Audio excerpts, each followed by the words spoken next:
Chapter 10. Nora.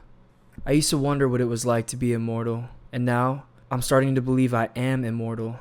As security opens a door to my Escalade, I step out to an ocean of screaming fans. Their bodies remain behind the metal barriers, their phones held high enough to catch a glimpse of me in my Celine dress. To be worshipped by the crowd in such a way is a rush I may never grow tired of. To these nobodies, I am somebody. Their screams make me feel like a goddess, divine. This reaction to my arrival at Mendax can only mean that my name will live long after death takes me, because greater good will live forever. Eyes, chin, shoulders. The bottom of my black flats land on the orange carpet. I adjust my jet black mini dress that stops at the top of my thighs, the white collar popping against my black hair that's been freshly cut.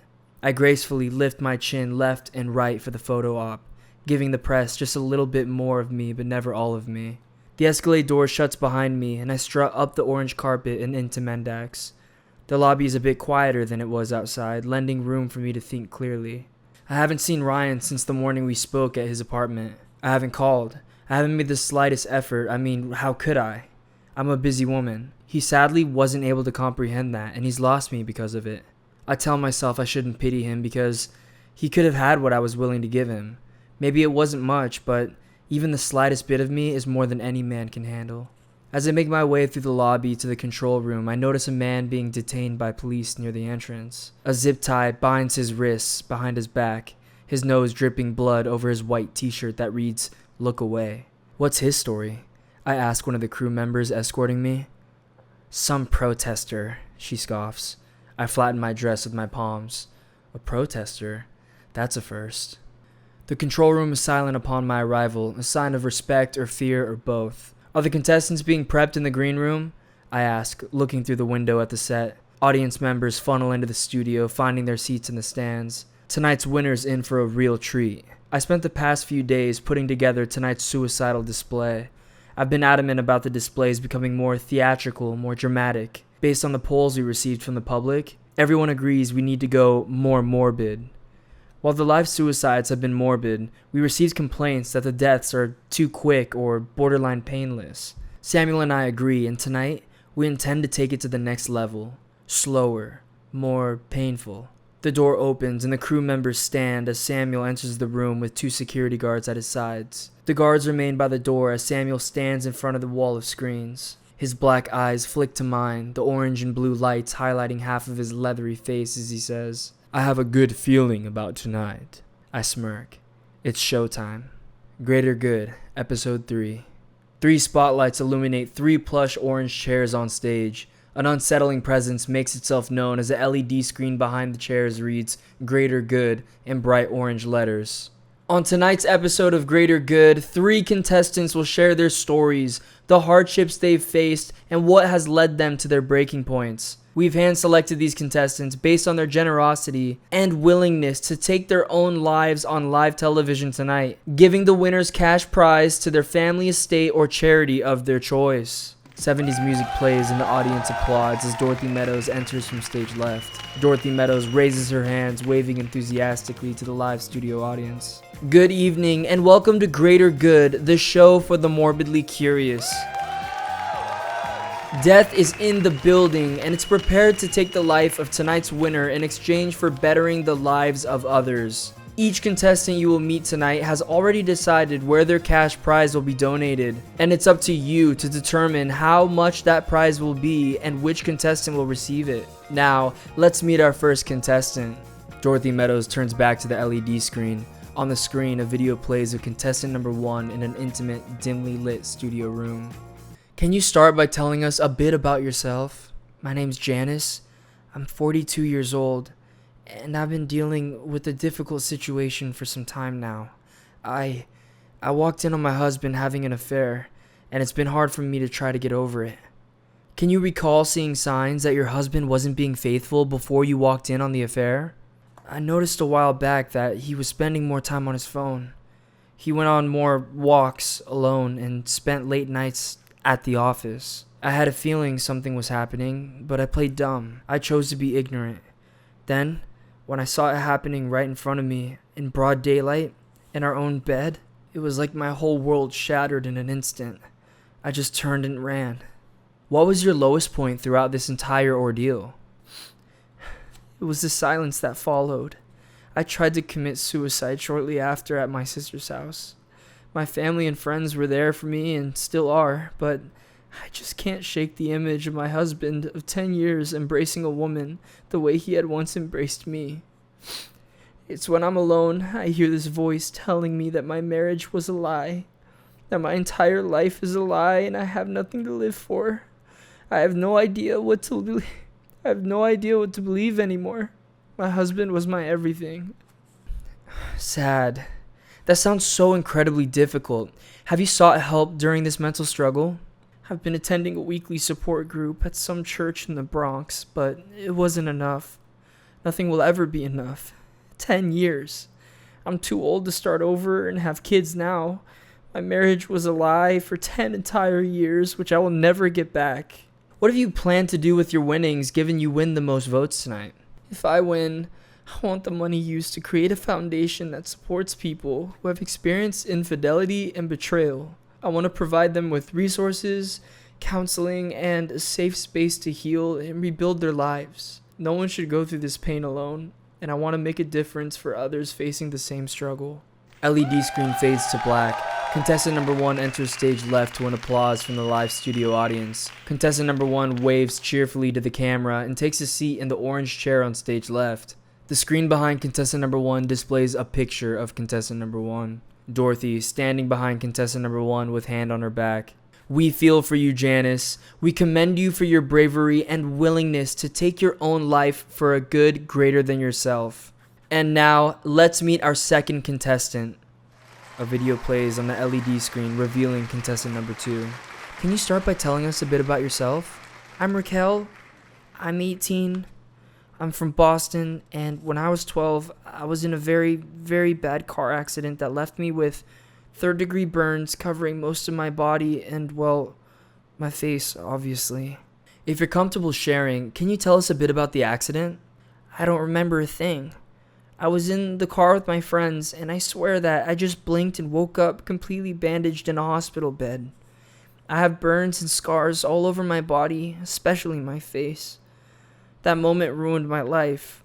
I was told that when the car caught fire, my friends were able to get out fine, but I was still unconscious.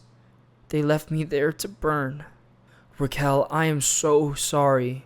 What terrible, terrible friends. When did you realize the impact of your burns on your life? I knew before the doctors took the bandages off. High school was the worst of it all. Other kids wouldn't look at me. Teachers gave me A's out of pity. I was only comfortable inside of my room because my parents let me get rid of all my mirrors. What was the lowest point during your recovery? Looking in the mirror for the first time and being scared of my reflection. You don't know what it's like to not recognize yourself. I never came to terms with my own face being taken from me. I wish I would have died that day. What do you plan to do with your winnings, Raquel? I want the prize to go toward making a foundation that gives support and treatments for burn survivors. No one should feel alone or hopeless on their journey to recovery the way I have. Screen fades to black. Contestant number 2 walks onto stage left to an applause from the live studio audience. Contestant number 2 takes a seat in the orange chair on center stage. The screen behind contestant number 2 displays a picture of contestant number 2. Dorothy, standing behind contestant number 2 with hand on her back. We feel for you, Raquel. We commend you for your bravery and willingness to take your own life for a good greater than yourself. And now, let's meet our third and final contestant. Video plays on LED screen revealing contestant number 3. Can you start by telling us a bit about yourself? My name's Ryan, and I work for Mendax. What's your story, Ryan? I'm in love. In love with the woman who will never love me back. Wow, a true Romeo. Can you tell us a little bit about your Juliet? We work together. Since we met, I've spent almost every day by her side, and I learned quickly that there's no place I'd rather be than beside this woman. I don't know life without her. I don't want life without her. She's hardworking, disciplined, ambitious. She's so invested in her career, which is great, don't get me wrong. It's just, what I didn't realize until recently is how willing she was to let her career consume her. I'm worried about her, but she doesn't want me around. and I can't live without her, so here I am. Well, chances are she's watching right now. Before we discover the results that decide tonight's winner, what would you like to say to this woman? Don't let them change you. I know the real you is in there somewhere, and it's always been more than enough. I hope you realize that before it's too late. Camera feed cuts to a static screen for a split second, then cuts to the crowd, then cuts to various flickering angles of the stage. Dorothy with her finger on her earpiece. Whoops, it looks like we're having some technical difficulty. Get off me! I scream, clawing at the security guard. Whoa, whoa! The crew members dodge my flailing arms and legs. I slam my hand over the control panel. The screens along the wall flicker and glitch as people around the control room try to calm me down. A second security guard locks his arms around my legs. Not Ryan! I shout. Samuel, stop the show! Ryan can't win! Security pins me to a chair in the corner of the room while the crew members continue operating the screens. One of them speaks into their walkie-talkie. Dorothy, you have the go-ahead to get the third contestant up on stage. Samuel, do something! I beg, tears trickling down my cheeks. Two pairs of heavy hands keep me pinned to the chair. I catch a glimpse of Samuel standing at the window watching the show go on. Ryan is a distraction, Nora, he states without turning. If you understood the potential of what you're being called to, you wouldn't let your assistants disrespect you the way he has. Disrespect me? I ask. What are you talking about? A few days ago, he came to me saying greater good is changing you for the worse. I shake my head, my shallow breaths becoming sobs. Ryan was just trying to protect me. Pay him out or send him away, please, anything but death. Samuel sneers in my direction. With 2 long steps, he closes the distance between us. There it is. His breath is chilling as his lips graze my neck. There lies your weakness. You were called to do death's bidding, and you answered your call. I will not let what we've built be destroyed by some boy with a crush. Don't you get it? Our influence on the world is at stake. His wiry fingers wrap my arm and he yanks me to the window, forcing me to watch Ryan walk onto the stage. His grip on my arm tightens as every screen on set displays the voter options. He won't win, I mutter, my breath fogging the glass. Samuel snickers. Remnants of death linger on his tongue as he says, The crowd doesn't actually have a say. They never did and never will. My heart plummets. The votes aren't actually counted? We control the narrative, he whispers. We would be damned if the crowd actually had a say in who wins. Tears continue down my cheeks, a result of the physical pain from Samuel's suffocating grip and the emotional pain of seeing Ryan look at me through the glass I stand behind. It's in his gaze I discover my own truth. I love Ryan. I've always loved Ryan. I'm sorry, I whisper. I'm so sorry. Ryan's face shows across the LED screen, the prompters flashing applause. The crowd obeys, cheering for Ryan as he steps forward alongside Dorothy. 3 crew members enter from stage left. One sets a chair in the middle of a platform while the others bolt the chair to the ground. Ryan is carefully guided into the chair, his hands tied behind his back and fastened to the chair's backside. A glass dome lowers itself over Ryan, and as the crew members bolt the dome to the stage, Ryan looks up at me again, this time apologetically. A metal pipe is lowered from the ceiling, and I wince before the boiling water even touches his skin. Hot enough to leave blisters, but not hot enough to kill him. The perfect temperature to boil him alive until he drowns. I watch him scream in agonizing pain, the veins in his body protruding from his once smooth skin, as it starts to boil and blister. The crowd cheers louder than ever before, standing from their seats to marvel at Ryan's impending death. My strength is depleted more by the second, and I have no choice but to call on the one constant who has given me strength since the beginning of it all. To whom can I call out to in my distress but death? I pull my forehead from the window, inviting death into the confines of my soul. I yearn for the strength to see the greater good in Ryan's death, so that he doesn't die for nothing. I need the spiritual strength to play my role in Death's plan, to focus on the call I've answered without Ryan trying to pull me away. Death's presence gradually fuels me with the morbid tolerance to witness it take Ryan before my very own eyes. I surrender myself entirely to Death's will, once and for all. I do it for Ryan. I no longer fight to look away, and as if on cue, Samuel releases me. Losing Ryan has to happen. It's for my own greater good. The news article reads, Mendax now offering golden guest passes. Tuesday, August 5th, 2019.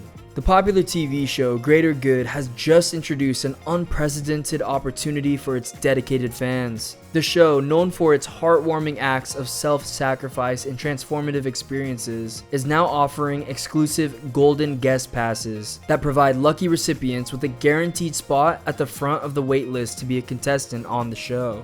Greater Good has gained a massive following since its inception last month, captivating audiences with its heart-wrenching stories and ending displays that allow contestants to positively impact the world. With the introduction of the Golden Guest Pass, the show is giving its viewers a chance to experience the magic firsthand. These coveted passes provide immediate access to the show, bypassing the lengthy waitlist and ensuring a prime position for participation as a contestant. It's a greater opportunity for fans to step onto the Greater Good stage and become a catalyst for positive change. To be eligible for a Golden Guest Pass, fans are encouraged to engage with Greater Good through various social media channels and participate in interactive events that will take place at schools, hospitals, and other institutions around the country. These engagement activities will not only boost the show's reach to receive more donations to the winning contestant's prize, but also provide opportunities for fans to connect with like-minded individuals who share their willingness to take their own lives to make the world a better place. In addition to bypassing the waitlist, Golden Guest Pass recipients will receive VIP treatment throughout their time on the show. They will have the privilege of meeting the renowned show's creator and now executive producer, Nora Fictus. The introduction of Golden Guest Passes is an ingenious move by the creators of Greater Good to reward their dedicated fan base and create an even stronger sense of community. By offering this unique chance to step into the limelight, the show is emphasizing its commitment to empowering individuals and inspiring positive change. The news article reads, Mendax now offering studio tours. Get a glimpse behind the scenes of Greater Good. Published Wednesday, August 6th, 2019. Calling all Greater Good fans. Prepare to have your dreams come true as Mendax, one of the leading TV networks known for its latest hit Greater Good, has announced the launch of exclusive studio tours. This exciting opportunity allows fans to go behind the scenes and witness the magic that unfolds on their favorite TV programs while the cameras aren't rolling. The network, renowned for its captivating production and philanthropic efforts, recognizes the unwavering support and the enthusiasm of its dedicated fan base. In an effort to further engage with viewers and provide a unique experience, the network has opened its doors to offer intimate glimpses into the inner workings of its studios. The studio tours promise an immersive journey through the heart of television production. Fans will have the chance to explore the meticulously crafted retro set, witness the intricate stage designs, and discover the cutting-edge technology that gives life to death. During the guided tours, fans will also have the opportunity to meet and interact with various production team members, including executive producer Nora Fictus and show host Dorothy Meadows. It's a rare chance to gain insights into the creative processes that shape their favorite show, while getting up close and personal with the talented individuals responsible for their favorite on-screen moments. To ensure every fan gets a chance to partake in this exciting experience, the network has established a reservation system for the studio tours. Tickets will be available online, and fans are encouraged to book in advance due to the expected high demand. Disclaimer: the TV network studio tours are subject to availability and may have specific guidelines and restrictions. Please refer to the network's official website for further details and reservation information.